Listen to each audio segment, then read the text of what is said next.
இருதயத்துக்கு ஏற்றவன் அல்லவா தாவீதே? இதுவரை உன்னை விட்டு கொடுக்கலையே.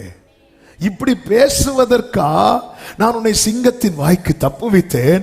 இப்படி பேசுவதற்கா நான் உன்னை கரடியின் வாய்க்கு தப்புவித்தேன்? இப்படி பேசுவதற்கா நான் உன்னை கோலியாத்தின் பட்டயத்துக்கு தப்புவித்தேன்? இப்படி பேசுவதற்கா நான் உன்னை சவுலின் ஈட்டிக்கு தப்புவித்தேன்? உன்னை தொடுகிறவன் என் கண்மணியை தொடுகிறான் என்று சொல்லி உன்னை கண்மணியை போல பாதுகாத்தது இப்படி பேசுவதற்கா? ஹல்லேலூயா, ஆமென். சிங்கத்தின் கைக்கும் கரடியின் கைக்கும் என்னை தப்புவித்தவர். எப்படி அந்த சவுலுக்கு ஏன் அப்படின்னா, இந்த பிரச்சனை ஒரு நாள் 2 நாள் பிரச்சனை இல்ல, நெடுநாள் பிரச்சனை. ஆரம்பத்துல நான் இதுல இருந்து வெளியே வருவேன், எந்த பாதையையும் தாண்டிடுவே இப்படி பாடிட்டு இருந்த, இப்படி பேசி கொண்டிருந்த தாவீது இப்ப என்ன தீர்மானத்துக்கு வர தெரியுமா? எப்படியும் அவுட்டு. சிலர் எக்ஸாம் எழுத போறதே எப்படி எழுத போறாங்க, எப்படியும் ஃபெயில் தான். என்ன ஒரு தீர்மானம், என்ன ஒரு நிச்சயம். அதுக்கு ஜெபம் வேற. பாஸ்டர் ஜெபம் பண்ணி விடுங்க, எதுக்கு ஃபெயில் ஆறதுக்கா? ஆண்டவரே நம்ம இங்க இருந்து ஆண்டவர் எப்படியாவது பாஸ் ஆயிட்டோம். ஆமென். அப்படி ஒரு பையன் பாஸ் ஆகி, பாஸ்டர் பாஸ் ஆயிட்டேன், கையை ரொம்ப ஆட்டாத. ஹல்லேலூயா. இது நம்மளே தீர்மானிச்சுட்டு எப்படியும் அவ்வளவுதான். கர்த்தர் எனக்கு இந்த மாதத்தில் எல்லாவற்றையும் எல்லாத்தையும் செட்டில் பண்ணிடுவார். ஹல்லேலூயா. அடுத்த மாசம் வட்டிக்காரன் தானே என்ன சொல்லணும்னு தெரியலையே, நம்மளே செட் பண்ணிடுறோம்.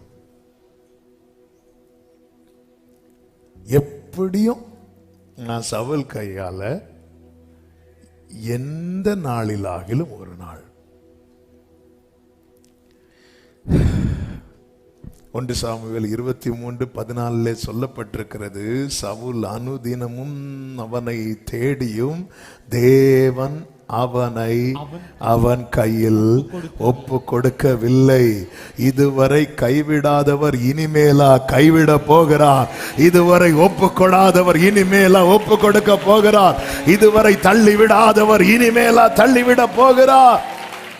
எனவேதான் கர்த்தர் கேட்கிறார், ஏசாயா 46:3-4-5 வசனங்களிலே, யாக்கோபின் சந்ததியாரே, இஸ்ரவேல் சந்ததியில் மீதியாகிய சகல ஜனங்களே, உன்னை மீதியா வைத்திருக்கிற. நீ எப்படி இருக்கிற தெரியுமா? இங்க பாரு, கேளு. தாயின் வயிற்றில் தோன்றினது முதல் உங்களை ஏந்தி, தாயின் கற்பத்தில் உற்பத்தி ஆனது முதல் உங்களை தாங்கினேன். உங்கள் முதிர் வயது வரைக்கும் நான் அப்படி செய்வேன். நரை வயது மட்டும் நான் உங்களை தாங்குவேன். நான் அப்படி செய்து வந்தேன், இனிமேலும் நான் சுமப்பேன், ஏந்துவேன், தப்புவிப்பேன். சொல்லிட்டு அடுத்த வார்த்தையை சொல்லுவார் பாருங்க, யாருக்கு என்னை ஒப்பாகும்படிக்கு, யாரோட என்ன கம்பேர் பண்ற அப்படின்னு கேட்கிறார் பாருங்க. நீ யாரோட என்ன கம்பேர் பண்ற? ஹல்லேலூயா. நேற்றும் என்றும் என்றும் மாறாத தேவனே, என்னை விட்டு விலகிட நீர் மனிதன் அல்லவே. நேற்றும் என்றும் என்றும் மாறாத தேவனே, என்னை விட்டு விலகிட மனிதன் அல்லவே. தன் காரியங்கள் முடிந்ததும் மனித அன்போ மாறியதே, ஆனாலும் அன்போ மாறாதது. காரியங்கள் முடிந்ததும் மனித அன்போ மாறியதே, ஆனால் அன்போ மாறாதது. கைகளை உயர்த்தி உமக்கே ஆராதனை, ஆமென். உமக்கே ஆராதனை, நீர் என்னை காண்பவரே. உமக்கே glory Jesus, உமக்கே ஆமென். நீர் எந்தன் எல்ரோய், ஏன்னா தாவீது ஒவ்வொரு ஏரியாவுக்கு போவார். அப்படி போகும்போது என்ன ஆகும்னா, ஃபர்ஸ்ட் அடைக்கலம் கொடுப்பாங்க, கொஞ்ச நாள் கழிச்சு அவங்களுக்கு பிரச்சனையா இருக்கு சொல்லி தாவீது அனுப்பி விட்டுருவாங்க. இப்படி ஒவ்வொருத்தரா ஃபர்ஸ்ட் தாவீதை ஏற்றுக்கொள்வாங்க, அதுக்கப்புறம் அவங்களுக்கு பிரச்சனையாயிரும் சொல்லி அனுப்பி விடுவாங்க. ஆமென். இப்படி ஒரு 10 இடத்துல அல்லது ஒரு 5 இடத்துல அல்லது ஒரு 4 இடத்துல அல்லது ஒரு 7 இடத்துல நான் நம்ம லைஃப் வச்சு இப்படிப்பட்ட காரியங்கள் நடக்க ஆரம்பித்ததும் தாவீது மைண்ட் எப்படி செட் ஆக ஆரம்பிச்சுட்டுனா, எல்லா இடத்துல எனக்கு அடைக்கல நிரந்தரம் கிடையாது, அத எங்கேயும் கொண்டு வந்துட்டாருன்னா ஆண்டவர் விஷயத்திலையும் கொண்டு வந்துட்டார். அப்படி எப்படி கொஞ்ச நாள் தான் சரி, இங்க நமக்கு கொஞ்ச நாள், இதுல கொஞ்ச நாள் வாழ்ந்துரும், அதுக்கப்புறம் அன்று சிங்கத்தின் வாய்க்கு பக்கத்தில் இருக்கும்போது நம்பிட்டு இருந்தான். இன்று சவுலின் கைக்கு தூரமா இருக்கும்போது கூட நம்பிக்கை இல்லாம இருக்கிறான். ஹல்லேலூயா. ஆண்டவர் பார்த்தார், இது வேலைக்கு ஆகாது, வாசலை அடைச்சே ஆகணும். இது தாவீது என்ன பண்ணுவார் தெரியுமா? எப்பொழுது வந்தடையத்தக்க கண்மலையா இரும் என்று சொல்லிக் கொண்டிருந்த தாவீது இப்பொழுது அடைக்கலத்துக்காக ஆகீசினிடத்தில் போகிறான். பெலிஸ்தியர் பட்டணத்துக்குள்ள என்றாகிறான். ஆமென். ஆகீசினிடத்தில் போய் என்ன கேட்கிறான் என்றால், 1 சாமுவேல் 27:5 வாசியுங்கள். தாவீது ஆகீசை நோக்கி, உம்முடைய கண்களில் எனக்கு தயை கிடைக்குமா? ஆகீசின் கண்களில் தயவுக்காக கெஞ்சி நிற்கிறார். தாவீதினுடைய லைஃப் எப்படி? காலையிலே உமது கிருபையை கேட்க பண்ணும். ஒவ்வொரு நாளும் தேவனுடைய கிருபைக்காய், தேவனுடைய தயவுக்காய் கர்த்தர் சமூகத்தில் நின்று கொண்டிருக்கிற தாவீது இப்பொழுது ஆகீசின் கண்களிலே, காத்து பட்டணத்தில் இருக்கிற பெலிஸ்தியருடைய பட்டணத்தில் இருக்கிற ஆகீசினிடத்தில் போய் தயவுக்காக நிற்கிறான். சொல்லிவிட்டு என்ன சொல்லுகிறான் தெரியுமா? உம்முடைய அடியான், உம்முடைய அடியான்.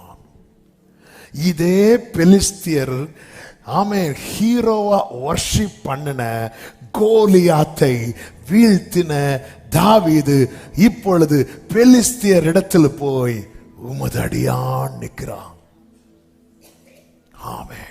இதே பெலிஸ்தியருக்கு முன்பதாக தான் ஒரு காலத்தில் நெஞ்ச நிமிர்த்தி நின்று சொல்லுகிறார், நான் ஆராதிக்கிறவர் வில்லினாலும் பட்டயத்தினாலும் ரட்சிக்கிறவர் அல்ல, அவர் சேனைகளின் கர்த்தர், நான் அவருடைய நாமத்தினாலே வந்திருக்கிறேன். இப்படி சொல்லி ஜெயித்து கொண்டிருந்த தாவீது இப்பொழுது அதே பெலிஸ்தியர்கிட்ட போய் தயவுக்காக நிற்கிற. ஆண்டவர் பார்த்தார், மதில எழுப்பாம வேற வழியே இல்லை.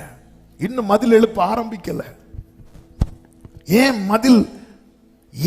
மதில எழுப்புறார் அப்படிங்கிறது தெரிய வரப்போகுது.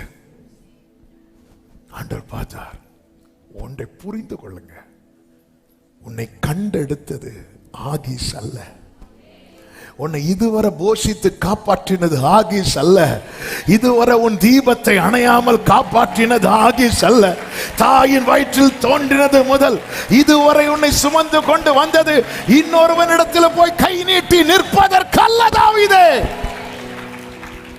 ஆமென். ஆகீஸ் என்ன பண்ற தெரியுமா? சிக்லாக கொடுக்கிறான். இதை வச்சுக்கப்பா. வச்சுட்டு ஆகீஸ் சொல்லும் ஒரு வார்த்தையை கேளுங்கள். 12வது வசனத்தை பாருங்கள். ஆகீஸ் தாவீதை நம்பி அவன் இஸ்ரவேலராகிய தன்னுடைய ஜனங்கள் தன்னை வெறுக்கும்படி செய்கிறான். எப்படி? ஒரு விஷயம் கூட வாசிங்க. ஆகீஸ் தாவீதை நம்பி அவன் இஸ்ரவேலராகிய தன்னுடைய ஜனங்கள் தன்னை வெறுக்கும்படி செய்கிறான். என்றைக்கும் அவன் என் ஊழியக்காரனாக இருப்பான். உலகம் இன்னும் வாசலை திறந்து காத்து வைத்துக் கொண்டிருக்கிறது. நீங்க அவருடையவனாய் அவருடையவளாய் இருப்பதை விட்டு உலகத்தினுடையவர்களாய் இருக்கும்படிக்கு டோர்ஸ் இன்னும் ஓப்பனாதான் இருக்கிறது. ஆனா இதுவரை நிற்க வைத்தாரே, இதுவரை அவருடைய நாமத்துக்காக நிற்க வச்சிட்டாரே, ஆனா அந்த கடைசி நேரத்துல, இன்னும் கொஞ்ச நேரத்துல தாவீதே என்ன நடக்க போகுது தெரியுமா? தாவீதே, நீ யார் கையில விழுவேன்னு சொல்ல போறியோ அவன் விழுவதற்கான காரியம் இன்னும் கொஞ்ச நேரத்துல நடக்க போகுது. ஆனா அதுக்குள்ள இப்படி ட்ராக் மாறி போயிட்டியே தாவீதே. நமக்கு தெரியும் இதனுடைய கடைசி அதிகாரத்துல சவுல் இல்ல. இவ்வளவு நாள் உன்னை காப்பாற்றி காப்பாற்றி காப்பாற்றி காப்பாற்றி, நல்லா புரிந்து கொள்ளுங்க, கொஞ்சம் ட்ராக் கொஞ்சம் விட்டுறலாம். இனி ஆண்டவற்றெல்லாம் கேட்டு பிரயோஜனம் இல்லை. இனி தேவனே எனக்கு அடைக்கலெல்லாம் சொல்லி பிரயோஜனம் இல்லை. எங்க நீங்க ஜெபித்து நீ பிரயோஜனம் இல்லைன்னு வருதோ அந்த இடத்துல ஒரு சத்தியத்தை புரிந்து கொள்ளுங்க. என் பிரச்சனைக்கு முற்றுப்புள்ளி வைக்கிற டைம் வந்து விட்டது. எனவேதான் பிசாசு என்னை திசை திருப்ப பார்க்கிறான். பிசாசு என்னை திசை திருப்ப பார்க்கிறான். எவ்வீரு வீட்டுக்கு இயேசு பக்கத்துல வரும்போது எவ்வீரு வீட்டுல வந்து சொல்றாங்க, போதகரை இனி தொந்தரவு பண்ணாது. ஏன்னா ஆண்டவர் பக்கத்துல வந்துட்டாரு. சீயோனே, உனக்கு தயவு செய்யும் நேரம் வந்து விட்டது. உனக்கு குறித்த நேரம் வந்து விட்டது. இந்த நேரத்தில் நீ இப்படி கை நீட்டுவதற்கு பதில் அவருடைய தயவுக்காய் கெஞ்சுவா என்று பார்த்தால், ஆகீசிடத்தில் போய், நான் உம்முடைய அடியான். ஆகீசும் பாருங்க, இவனுடைய இந்த செயல் இப்ப கொஞ்சம் கொஞ்சமா இஸ்ரவேலர் என்ன செய்ய ஆரம்பிக்கிறாங்க தெரியுமா? தாவீதை வெறுக்க ஆரம்பிக்கிறாங்க. ஏன்னா இஸ்ரவேலருக்கு பெரிய பகையாளியே யாரு தெரியுமா? பெலிஸ்தியர். தாவீது இப்ப எங்க போய் இருக்கிறான்? பெலிஸ்தியர். கர்த்தர் தாவீதை எதற்கு தெரிந்தெடுத்தார்? இஸ்ரவேலை மேய்ப்பதற்காக. ஏன் ஆண்டவர் மதில் எழுப்புறார் தெரியுமா? தாவீதை, எனக்கு உன் ஃபியூச்சர் முக்கியம். உனக்கு உன் கரண்ட் சிச்சுவேஷன் முக்கியமா இருக்கலாம், எனக்கு உன் ஃபியூச்சர் முக்கியம்.